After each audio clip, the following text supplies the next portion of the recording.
C'est bon? Ok. At-Tabarani rapporte dans Mujam al-Kabir, d'après Ukaïma bin Umayma, d'après sa mère, le prophète avait un pot dans lequel il urinait et qu'il plaçait sous le lit. Il se réveilla une nuit et le chercha vainement. Il demanda où est passé le pot. Et on lui dit, Soura, la servante d'Oun Salama, qu'elle avait ramené d'Abyssinie, a bu le contenu. L'envoyé de Dieu déclara, elle s'est immunisée remarquablement contre l'enfer. Je veux que tu m'expliques dans la langue française ce qui veut dire, puisqu'elle a bu le pot. Elle a bu les pipis du prophète qui était en bas de son lit. Maintenant, le prophète dit, elle s'est immunisée remarquablement contre l'enfer. Je veux que tu m'expliques ce qui veut dire, elle s'est immunisée remarquablement contre l'enfer parce qu'elle a bu les pipis du prophète.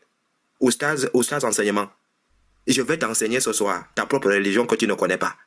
Dis-moi ce qui veut dire, elle s'est immunisée remarquablement contre l'enfer. Ne me raconte pas d'autres histoires. Hein. Explique-moi ça. Tout juste. Voilà, ça, enseignement, tu as compris la question? Je l'ai compris très très bien. Ok, vas-y. Voilà l'un des versets qui prouvent que le prophète alayhi salam était un véritable messager. Qui peut boire pipi de quelqu'un, à votre avis? Oh, Muhammad al-Hamir, an-Nurullah, la ilaha illallah. Toi-même, ton pipi là, qui peut boire ça? Mais elle a bu ça sans qu'elle se rende compte que c'est pipi. Donc ça veut dire que c'est pas n'importe qui, Muhammad alayhi salam. C'est pas n'importe qui. Muhammad alayhi salam n'est pas n'importe qui. D'accord? Une femme que tu adresses à te dit qu'elle a bu là. Non. Tu as dit que dans ces hadiths, tu as dit, une femme a dit, comment on dit, a dit des épîtres, les trucs bizarres. Le prophète, c'est ça même qui prouve que le prophète était un excellent modèle. Il était un prophète, ça veut dire qu'il était un véritable messager. Pourquoi? Parce qu'on ne peut pas boire pipi de quelqu'un, c'est pas la peine. On appelle ça dorou en islam.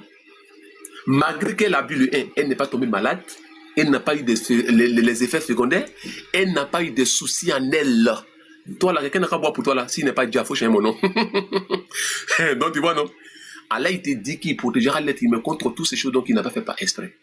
Dans le hadith que tu viens de donner, c'est ça qui prouve que le prophète était un véritablement messager. Parce que la soeur, elle a bu quelque chose, ça lui est rien fait.